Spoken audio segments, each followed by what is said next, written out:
On this edition of the Table of Content, Michael and I look back at A Christmas Carol, the Charles Dickens classic that We Are One Body Audio Theatre recorded in a 4-part series. We'll look back more and review that recording that's coming up next, right here on the Table of Content.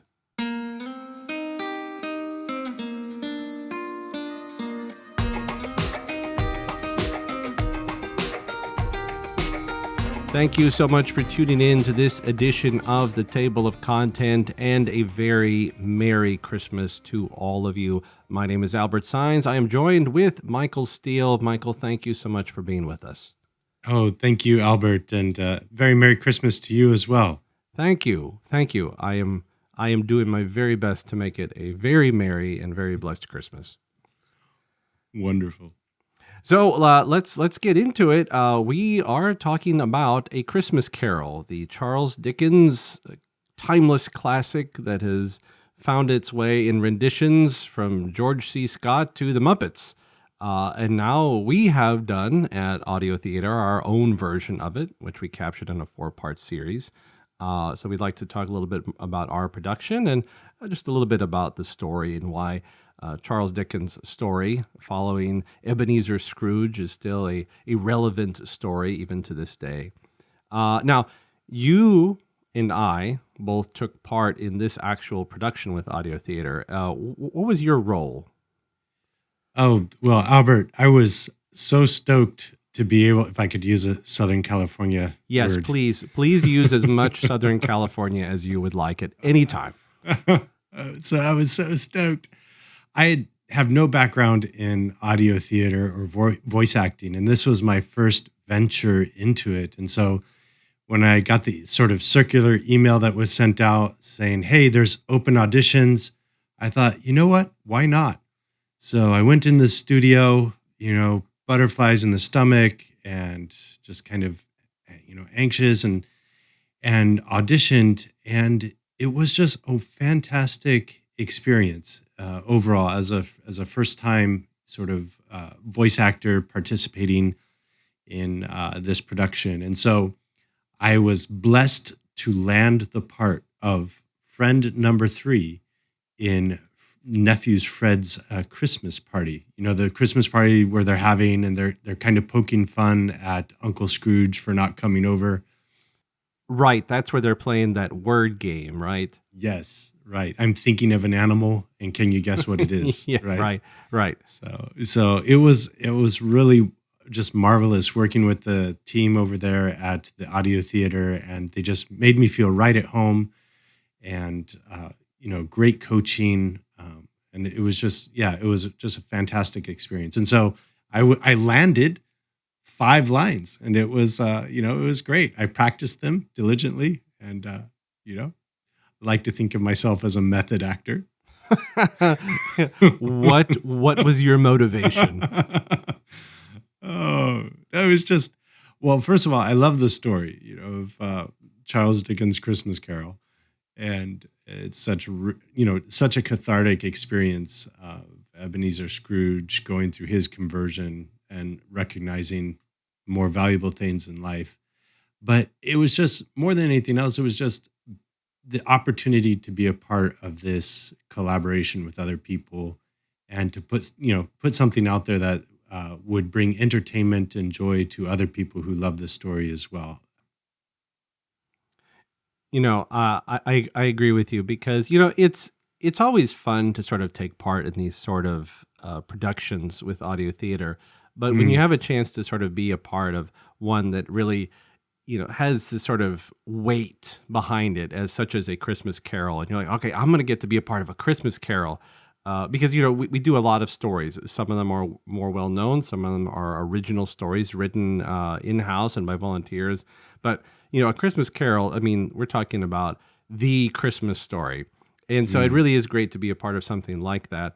And I got to be a part of it. I got to play the role of Bob Cratchit, and what an integral role sort of Bob Cratchit plays from his interactions with Scrooge, the sort of potential as you see what could happen with his family and Tiny Tim, and then sort of his sort of his rise in the end in the eyes of Ebenezer Scrooge. So it was Right. it was a fun role to play, but really for all the reasons that you mentioned, it just great to be a part of the team. And if you go visit our website, we've got a page dedicated to A Christmas Carol. So if you go to WAOB and you look up our Christmas Carol page, you can see some of the behind the scenes photos. And you just see, all of us gathered together. You can see people being expressive and emotions. And it was a lot of fun. It was a lot of fun, and it was a full cast. It wasn't just a couple of people creating voices. Like this was casted out very well. And, Yes. to try and get the right people for the role. So I really enjoyed just being a part of it and getting to meet some new faces, which is always good about audio theater. It's an opportunity to meet new people and get a chance to interact with not just the people who work there, but with people from around the area. So really, it was a fun production, and I was very thankful to be able to be a part of it. It really was. It was a great, like you were saying, a great spirit of collaboration. And I feel they did a great job with the casting, and especially casting you as Bob Cratchit. You really nailed the part. Oh, well, you're very kind. Thank you. I'll pay you later. That's right. I'll send you my check or send you my bill. Right. But talking about the production, it probably would have been a great production just having the voice cast that we did, because we really had some really great people. But this was a full production. Like we put time into having music, into having sound effects.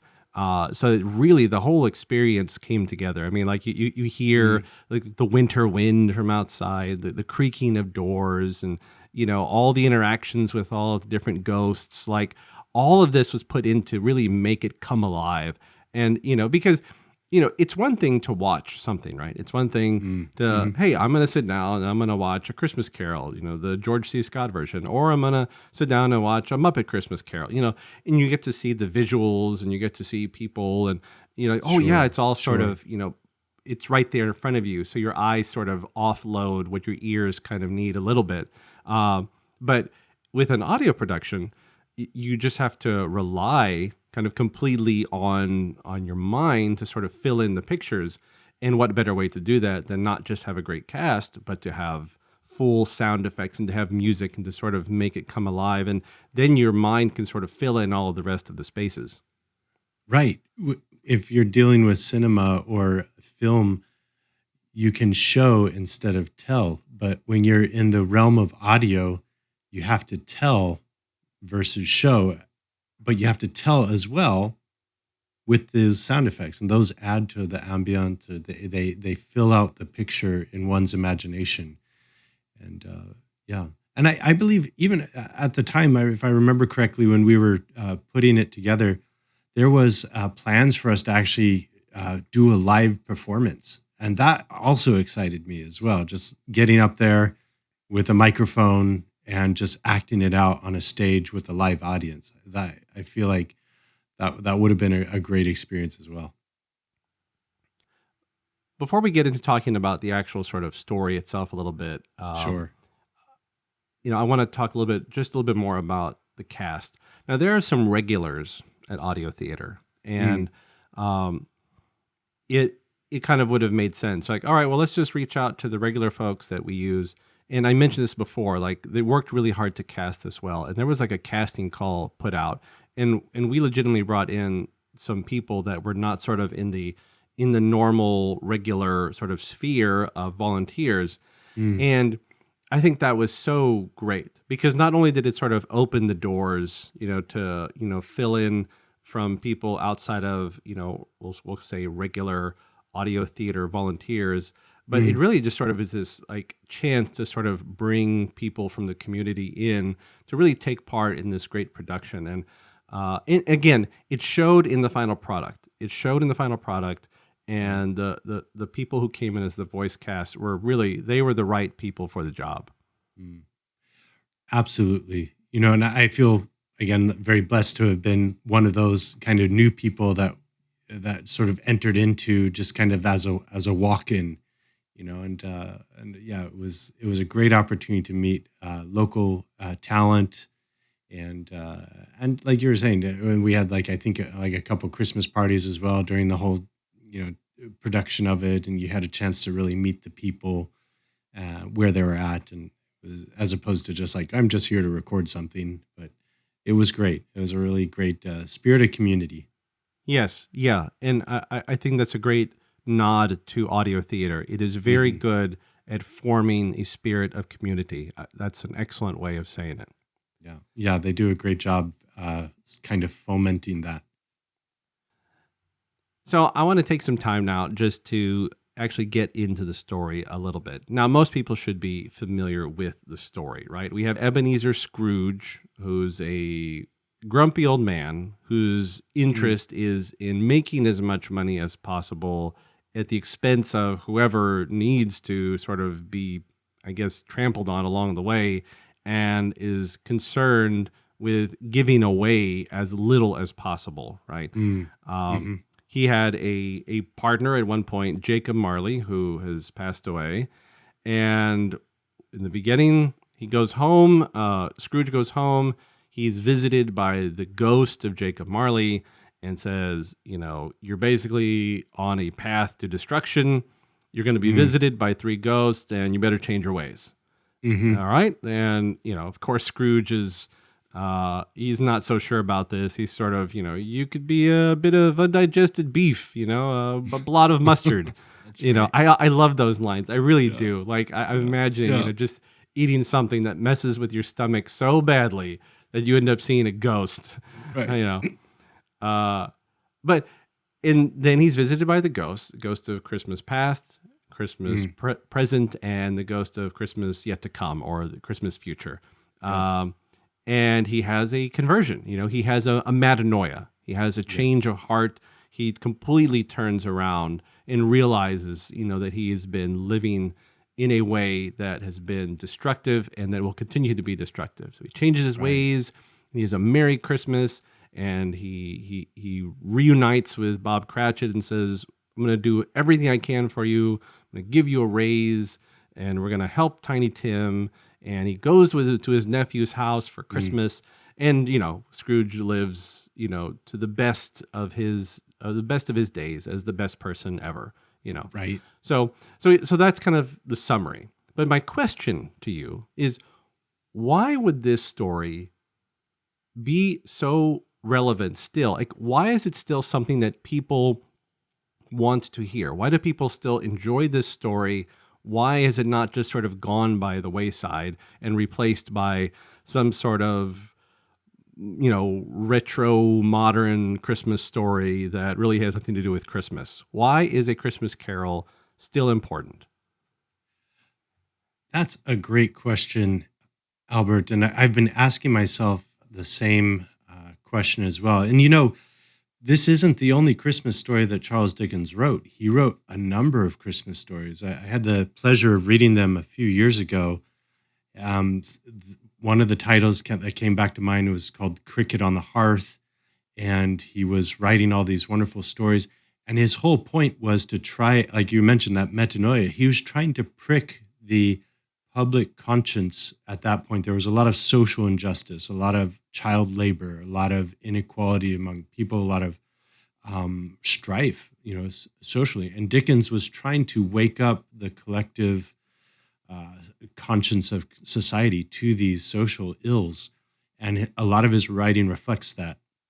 But among all of his Christmas stories, why is the Christmas Carol sort of that perfect storm? I don't know. I think you have sort of, in one sense, the theme of conversion.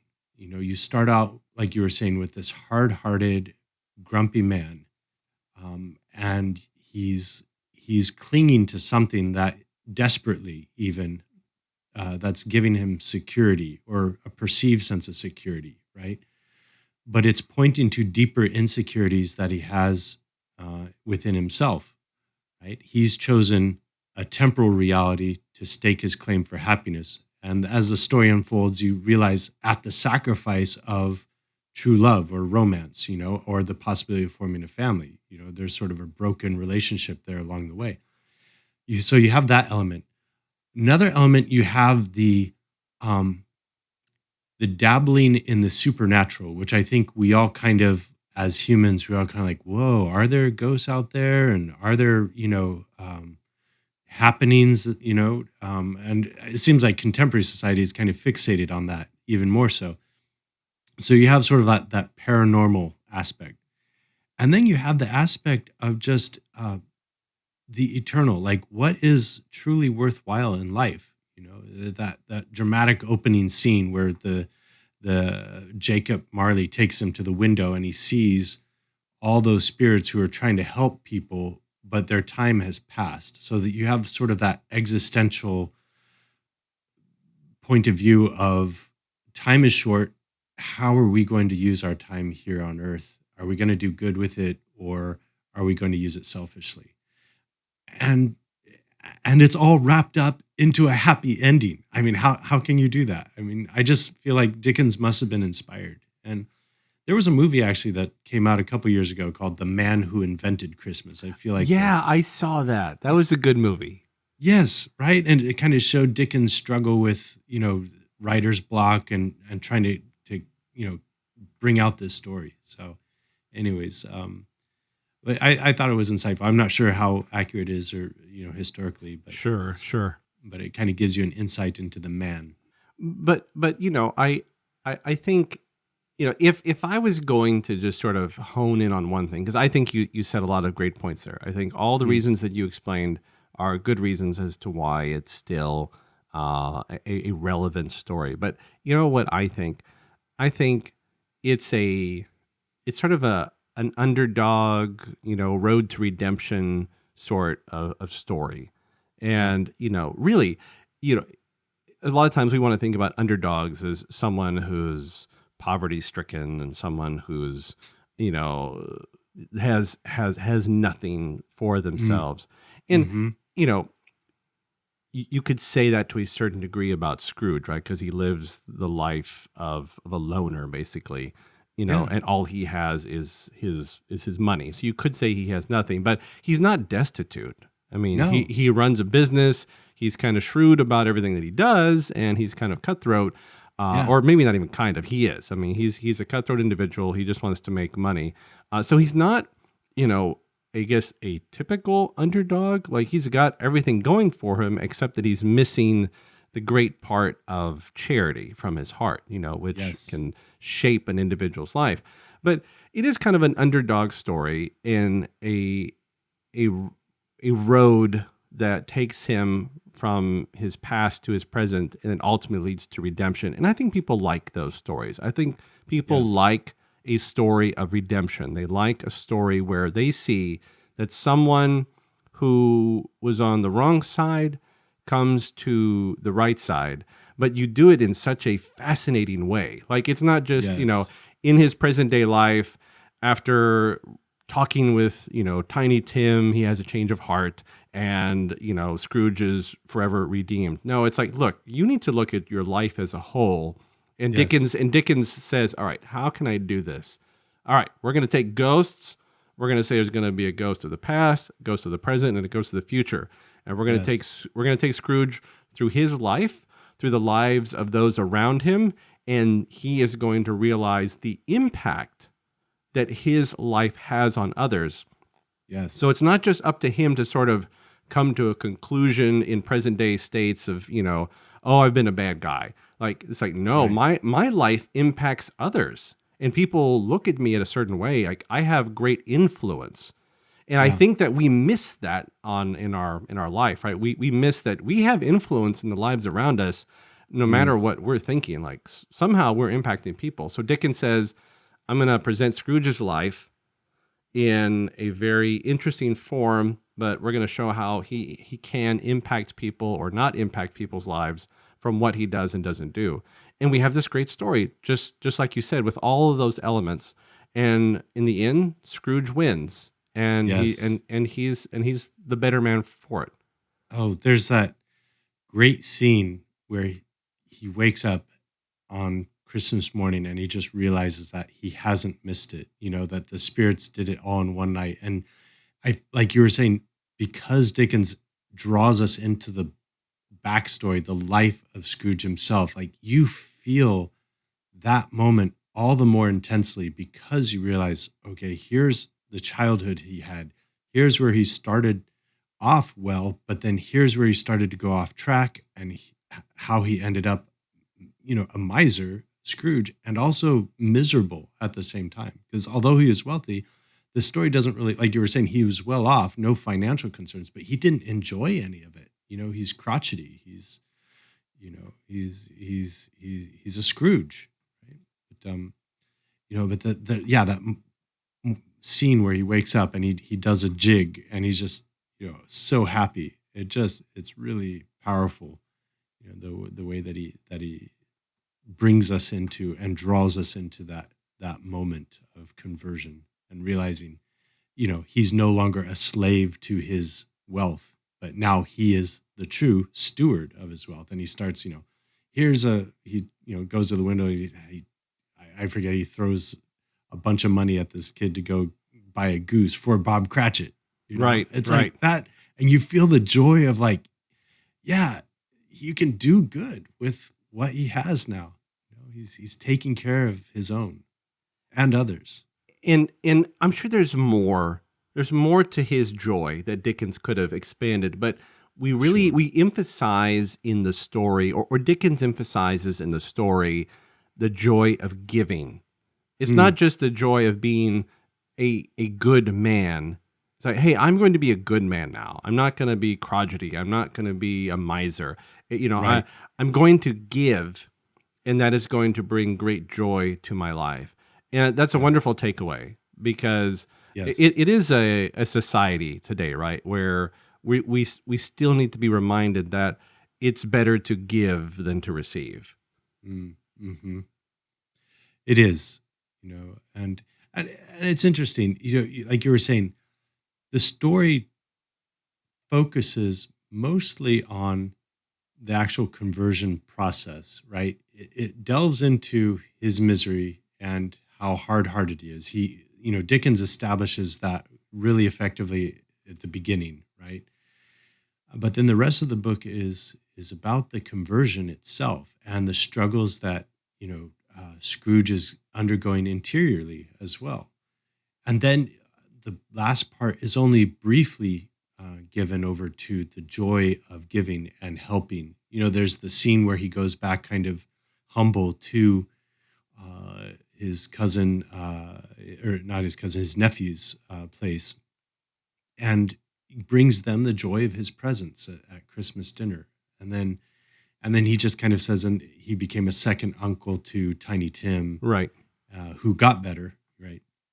But yeah, he doesn't dwell a lot on the good that happens afterwards. We're kind of left with that imagination to kind of, what adventures may they have had afterwards. But isn't that kind of true, though, when it comes to human storytelling? We like to focus on that dramatic tension. I don't know why that is. But it's like, for better or for worse, it's the tragedies that have survived the centuries of it's the ancient Greek tragedies more often than not that have survived, rather than like all the fluffy, happy tales. Why is that? I don't know. Maybe that's a conversation for another time. I was thinking about what Dickens did in this story, and basically a man consumed with wealth that in the end realizes his wealth should be shared. It's something that must have been very prevalent to Dickens in his life and the time period that he was alive, of being a better person for giving. Mm-hmm. But as we kind of wrap up here, I want to invite the listeners to, regardless of which version maybe you are a fan of A Christmas Carol, or maybe you just have never taken the time to read or to watch or to listen to any versions of A Christmas Carol, wherever you lie in the Christmas Carol world, I want to invite you to take a listen to our version at We Are One Body Audio Theater. You can find it on our YouTube channel.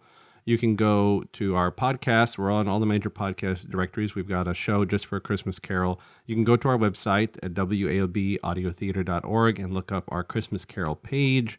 And it's a 4-part series that we did. So we have the encounter with Jacob Marley, and then we have the encounter with all the ghosts, past, present, and future. And again, a really wonderful, wonderful production, and a great way to sort of add some extra, what would you say, to your Christmas? How would you say? It's a good way to add an extra channel of joy. There you go. Okay. An extra channel of joy. So if you're missing, if you have a space in your joy channels for this Christmas, go and find A Christmas Carol done by We Are One Body Audio Theatre and enjoy this Charles Dickens classic. And, hopefully that it would be inspiring to you and to your family. And of course, as always, to remind us all of, the true meaning of Christmas. That's right. Yes, please.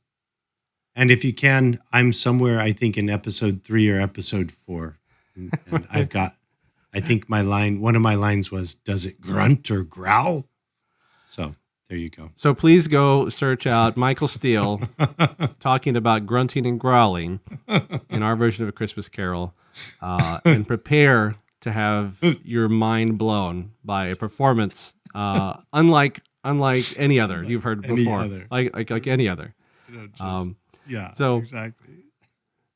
So, Michael Steele, on this Christmas Day, I'm so glad that we were able to speak together about A Christmas Carol and in our production that we did. So thank you for joining me for this production. Oh, likewise, Albert. And may the joy of newborn Savior be yours. And, may we all, as Tiny Tim said, keep Christmas every day in our hearts. And also, as Tiny Tim says, God bless us, everyone. Truly, to all of you, a very merry and blessed Christmas season. And we look forward to the next time in the next episode of the Table of Content. Until then, be good, stay safe. Peace.